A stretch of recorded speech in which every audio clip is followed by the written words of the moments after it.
Hey there, this is the Small Fish, Big Podcast, a show for the gallus few who dream and do. If you're a small biz owner, a creative freelancer, or someone dreaming about leaving your 9-to-5, this is the podcast for you. Each week, I'll chat with an inspiring guest who will share their entrepreneurship story before we delve into a discussion about running a creative business.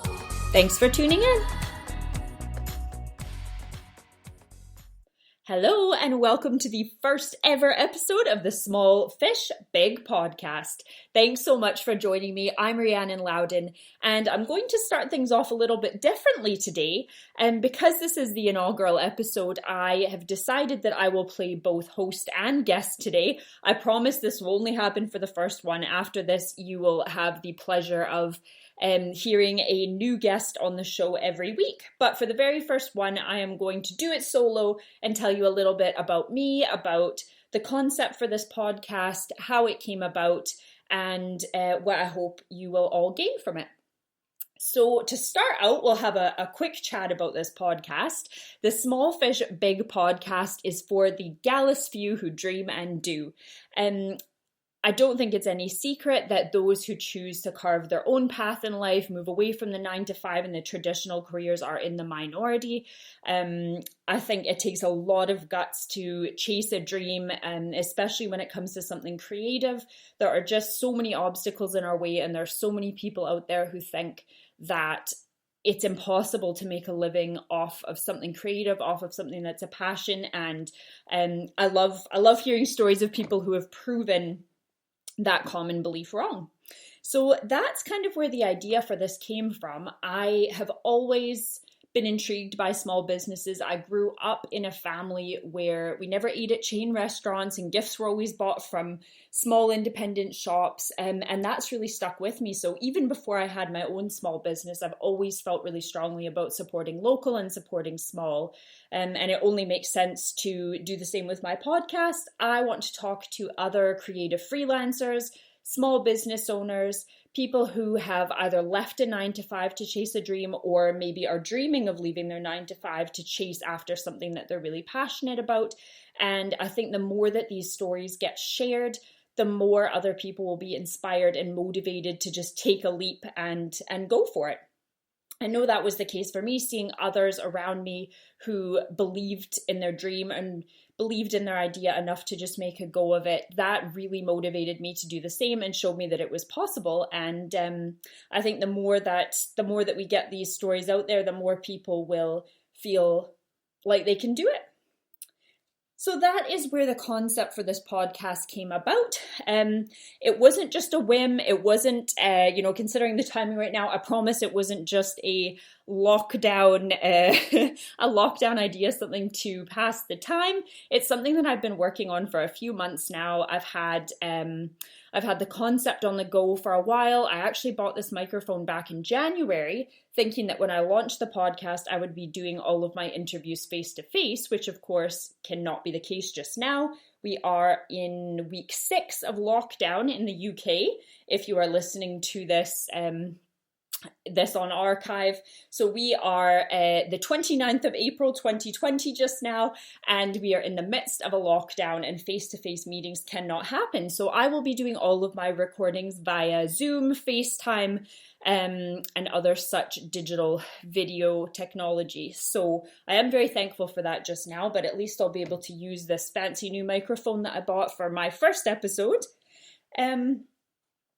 This podcast, as I've said, is for the dreamers and the doers, the people that want to carve their own path in life. And I hope that no matter where you are in your business journey, whether you're that person sitting in your office and dreaming about making a go of your hobby or your passion, whether you are just starting out in running your business or whether you're quite a ways ahead in your journey already and you're just strengthening and building that brand, I hope that everybody will be able to gain some inspiration and some ideas and some motivation to just keep going. So that is the podcast in a nutshell. I am going to have a special guest on every week, and they will share their business story with you. So we'll talk a little bit about how they went from their career to leaving and going full-time entrepreneur if somebody is still juggling both things, we'll have a chat about that, of course, but everybody will come on and share their business story with you.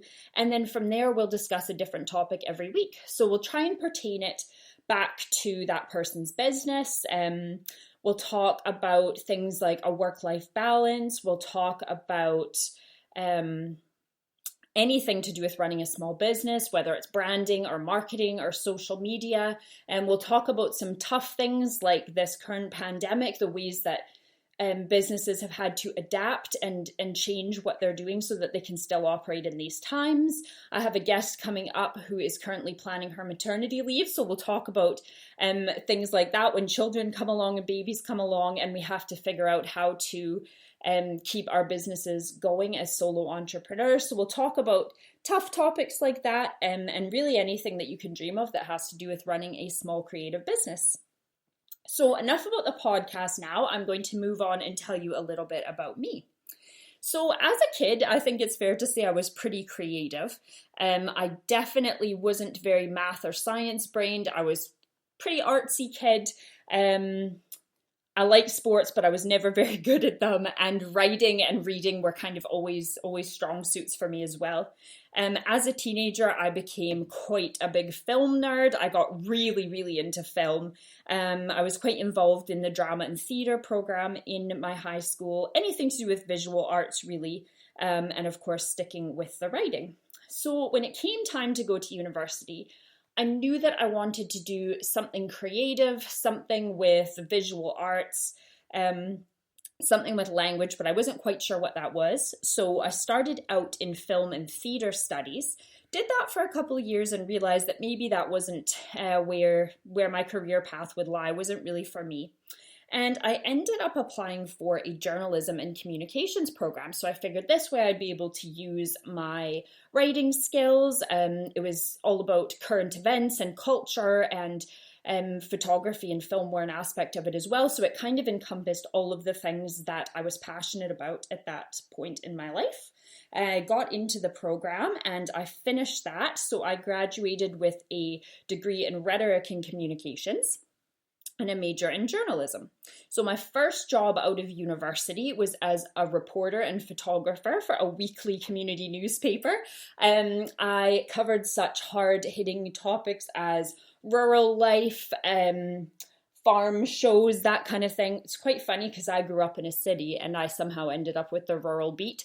So that's kind of how my career started out in the field.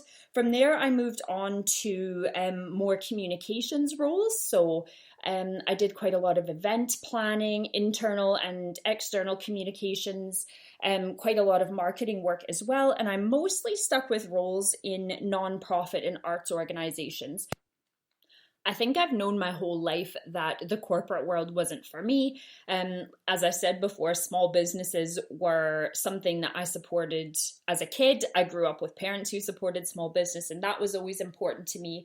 I started volunteering from quite a young age as well, so I was quite well versed in working with nonprofit organizations, and the arts were always a biggie for me as well. So I think that's kind of why I stayed in that realm of things. I worked for the Children's Wish Foundation, so they are a nonprofit organization that grants wishes to children with life-threatening illnesses. I did some work for Ronald McDonald House.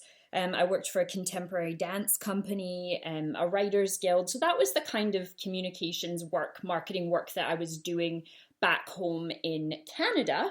And so on that note, you've probably noticed that I don't have a Scottish accent. I think I now actually have a very weird hybrid accent. I've been in Scotland for 5 years and I know that I've picked up a bit of a Glasgow twang. People here still notice right away that I'm Canadian though, and everybody back home seems to think I sound quite Scottish. So anyways, that's my weird hybrid accent. I was born and bred in Winnipeg, Canada, and like many Canadians, I have some Scottish heritage. My dad's mum, so my grandmother on my dad's side, she lived in Glasgow until she was a teenager. She was born in the East End, right close to where Tennant's Brewery now sits. So I did have a little bit of a tie to Scotland already. And then I met my now husband, Paul, back in, we're going back to 2013 now. So my husband is Scottish. He's a born and bred Glaswegian, and he had moved over to Canada to work, and he'd been there for a few years when I met him.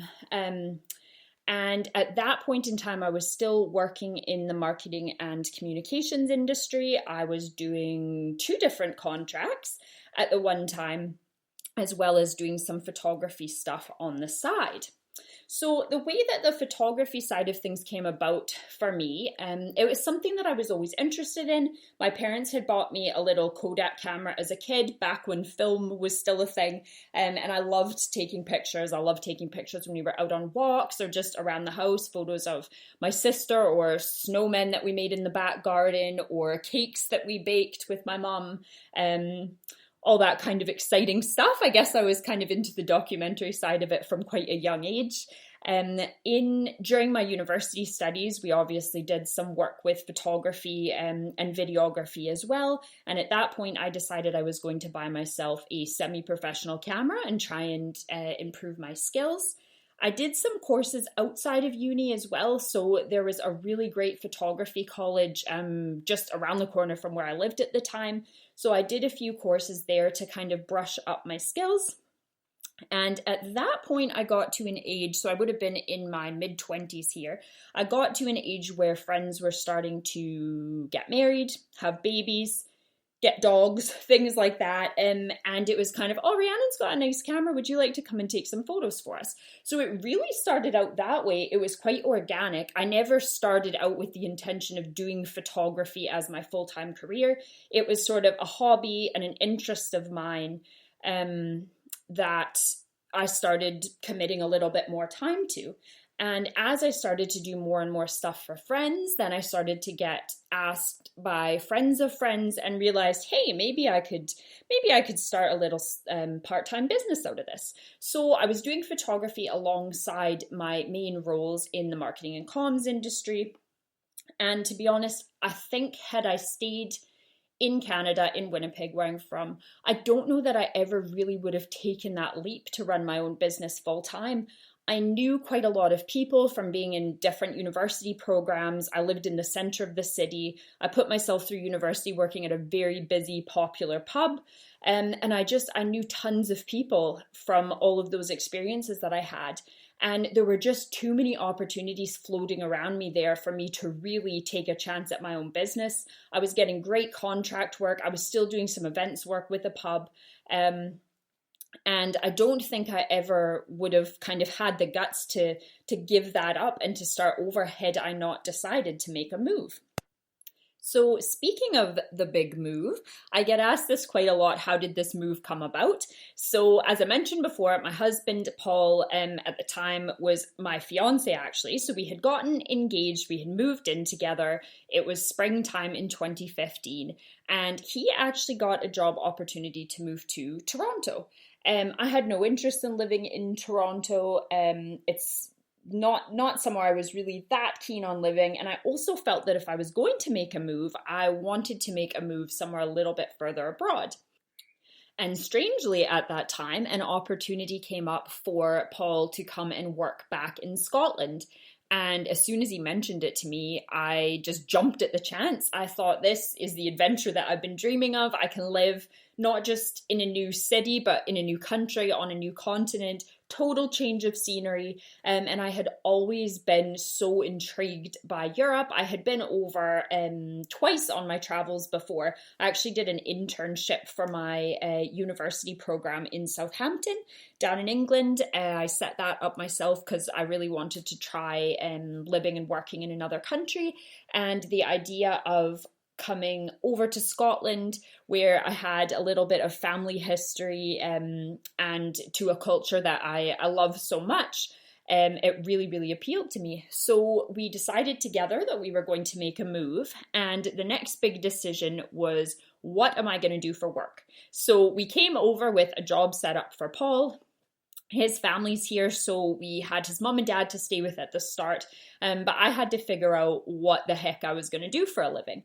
And at first I thought I'll try and get some marketing and comms work. I knew that I wouldn't have any contacts or any kind of reputation or any kind of local portfolio of work, but I figured if I